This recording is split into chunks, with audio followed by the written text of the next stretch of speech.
Okay, class, we're going to be talking about composting and vermicomposting today in the soils class. This is really important for sustainability, and a lot of you have been waiting for some additional talks about sustainability. I see from the discussion posts and your critical thinking questions that it's an important thing on your mind, and as well as it should be, it's an important thing on all of our minds. So I don't think you could be talking composting and vermicomposting without specifically thinking how important and sustainable it is for gardening, orchard work, field work, etc. It's gonna play across all fields. And so really when you're composting, you're just speeding up Mother Nature's natural process and then having the material available in a neat, nice pile to then utilize. So composting is really important in the West for a number of factors. The nutrient availability that comes from composting your material, and it's a byproduct. It's a waste product. If this stuff ends up in the landfill, how unsustainable is that? And so we're going to take something that normally people throw away, dump, get rid of, and we're going to make a product that's usable out of it. Also, we talked a lot about your texture and your aggregates, your structure of your soil. Well, when you add compost, if you take a sandy soil and add compost, you're going to increase the water holding capacity. If you take a clay soil and add compost, you're going to loosen up that soil and allow air to get in. And so water holding capacity is increased with the use of compost, and the amount of oxygen that can enter your soil and the exchange of gases from your soil is improved. And so you do all those things. In addition, a lot of times compost can lower the pH. And so here in the western United States, all of those things are huge factors that would say, let's get composting and let's make sure that gets done. The first thing you need to do is identify your material you want to use for composting. In my case, such as here in the garden behind me, I have a process where I do my spring garden, my summer garden, and then my fall garden. Some crops will stretch the whole gamut of from spring to fall, but most of my crops fit into one of those categories. I'm always transitioning out. So you see here I have summer plants behind me, and then I had my fall plants that were in this bare area here. All of that material was taken out and was added to a compost pile in the back. And what I do is I take that material, I compost it for about 3 months. My fall crops I compost through the winter. This is the excess residue, what's left over. That stuff then comes out. I have piles ready for when I start my new crop. Now I'm going to be doing a fall planting here, and I've spread that dark colored material that looks like it was somehow burned or something. That's layer of compost. Now how much I use is a reflection of how much I have. So ideally I would put out 3 to 4 inches of this material, but what I'm doing is year after year I've improved this soil. And so after 4 years I'm getting some pretty good draining soil, a lot of nutrition there, good water holding capacity, but also drains, and my pH is lowering over time. So that's my specific process. And as far as what I compost, I take all the old dead stalks, I take the old material, weeds that come up in my garden. I take that stuff, and at the end of the year when I'm cleaning house, or at the end of that growing season I'm cleaning house, and I move them to a big pile. Well, to do this, I need to activate this a little bit. So I have a lot of neighbors that have large livestock animals. I've used steer manure, I've used horse manure, and I use that to help get the process started a little bit.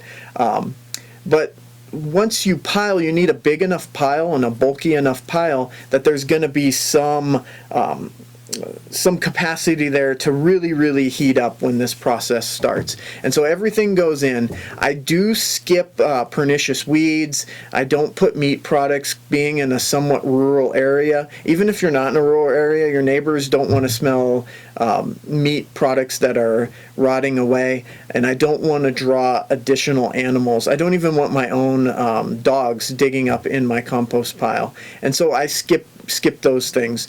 When I say pernicious weeds, In my area, a lot of neighbors have Bermuda grass and such, and I fight Bermuda grass entering my garden, and that's an ongoing process that I do.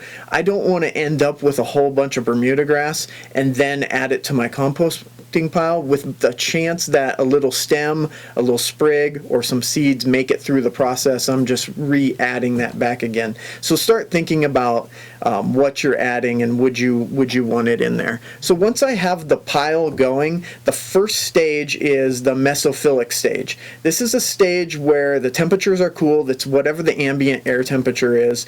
The temperature starts to rise as the microbial activity starts to increase. And so as that temperature rises, you're going to want to make sure the pile is moist, and this moisture is enough to be like a wrung out sponge. You shouldn't be able to take your pile, squeeze it, and then water drips out of it. It should be a wrung out sponge consistency. And so a lot of areas and a lot of different texts you'll read and you'll look online and you'll see people who cover their pile. You'll see people who put all these columns in there or raise it up somehow. They're so worried about the amount of moisture they have. They're so worried about the pile becoming waterlogged. I don't have that problem, and I've never had that problem. As long as you're aerating it and turning it, your pile's not going to get waterlogged, so don't get too caught up on that specific factor. The next thing that's going to happen is the stage is going to become thermophilic, and this is where larger materials start to get decomposed. Weed seeds are going to start to be killed. Bacteria and such is going to be destroyed. You want your pile to reach a thermophilic stage. If it doesn't reach a thermophilic stage, it's just going to increase the amount of time you're doing this. And so most people want compost in a relatively fast amount of time. They want the product broken down so they can use it again. And so by adding moisture to the pile and by turning it over, you keep it in that thermophilic stage for a longer period of time. Once the larger material is broken down, humus is formed. And so once the humus forms, the breakdown has pretty much occurred and the temperatures start to decrease and it enters the mesophilic stage again. And so the products that you add to your compost pile, you want there to be about a 20:1 C to N ratio. That's a carbon to nitrogen ratio, and so that kind of dictates what you put into it. In the case of a 20:1 carbon to nitrogen ratio, it really breaks down to kind of your brown material combined with your green material would be about a 1:1 ratio. So I do one wheelbarrow. If I'm going to use grass clippings, I use one wheelbarrow of grass clippings, and then I would use one wheelbarrow of straw or small sticks or broken up corn stalks, etc. Now when you're adding this material on, if you can chip it up, break it up, chop it up somehow to get the process moving faster, this will just speed up your time. Once you start putting chips of bark, wood, larger pieces of wood, that's going to take a long time to break down. That's just more times you have to turn it over and keep the process going. So to get this 20:1 C to N ratio, I like to think about like a manure. Manure is a good 20:1 material. You add manure, you can compost just manure by itself, but when I add manure to my pile, I look at my percentage of kind of the brownish material to greenish material.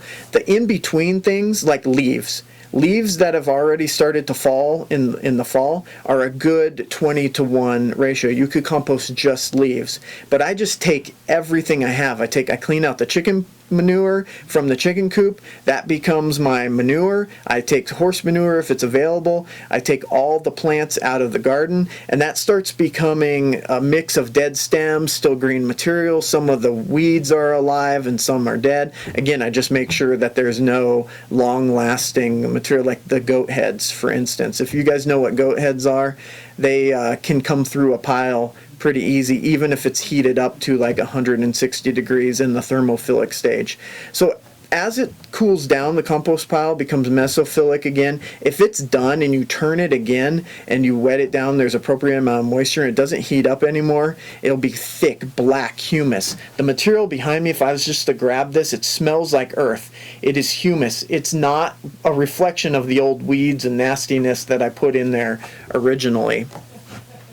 Okay, so I do have a neighbor, and this is just something to think about. He was raising an FFA show steer, and so I thought, this kid's piling up manure. I'm going to use a lot of steer manure this year. Nice, fresh source of steer manure. And so I used it. It worked really well. It composted well. And when I went back over there to get some more, it was a lot of diarrhea and stuff in the manure, and he had piled it. Was pretty sloppy. He was letting it dry out, and which sounds pretty nasty, but again, that makes a good a good activator to add to your pile. After I was pushing away a wheelbarrow, he said, yeah, my steer's been really sick. And I said, well, what have you been doing? Took him to the vet or whatever. He said, no, I've been feeding it a lot of medicated feed, and it's costing me a lot of extra money. And so those of you thinking about sustainability and such, immediately there was a red flag.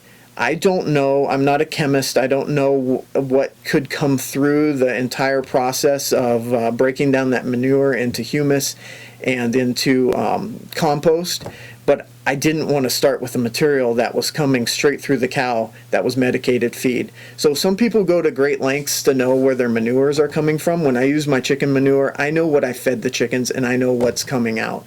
So think about that, because I took that crop that I had, that specific compost that I had made, and I used it just on my ornamental plants in my landscaping, and I kept it out of my garden.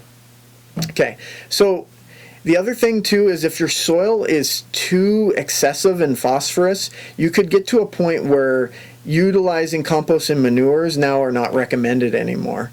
And so you could tie up the other nutrients. So if you've been adding and adding and adding for a long period of time, it's good to get a soil analysis to determine if you're still doing the right thing. I also want to talk about vermicomposting for a minute. This is another area where I've had a lot of experience vermicomposting, and I've tortured a lot of worms before. Vermicomposting is the use of typically red worms. They work at a bigger range of temperatures than your typical earthworms. The red wigglers are a lot smaller, and you usually want to confine those into an area. A lot of times this is a bin or somewhere area where they're contained. You add all the normal composting things in with the red wigglers, and they move through that product. As they're moving through that product, they let castings, they release castings out the other end. And so those castings are a reflection of what you put in. They're not making more nutrients that weren't there initially. It's just breaking down and releasing nutrients in a well aerated way. And so if you have a vermicomposting pile, you don't want it to compost because the temperatures heat up and would kill all the worms. But if you are doing just adding material, the worms are moving through, they're composting the material, and through vermicomposting, and then if you let the pile dry down a little bit, the worms will dive deeper into the pile. They tend to push the castings up near the surface, and you can scrape off and harvest the castings. I had a really great system going because I have chickens. I had a bin. I was putting the material in with the chickens. Then I was harvesting the compost, putting it on my crops, taking the crops, giving it to the chickens. I had this great sustainable system going. But one time I killed the worms because it heated up too much in my bin, and the other time I killed the worms because it became too waterlogged and they couldn't get away from it. And so it needs constant attention. Your compost pile can come in and out of thermophilic to mesophilic stage, but your worms need to have a pretty good situation. I recommend a bottom on a worm bin because they will do all the good that they need to do, and then they will escape out the bottom. So I'd like to have them contained, but sometimes having them contained also could set up the torture chamber type situation where you're just killing worms. So that's my 2 cents about composting and vermicomposting today, and we'll talk soon. Watch for a follow-up video. One of my students does a lot of composting with manures, and he goes at great lengths to find clean horse manure, and he's going to talk to you guys a bit as well. All right, thank you.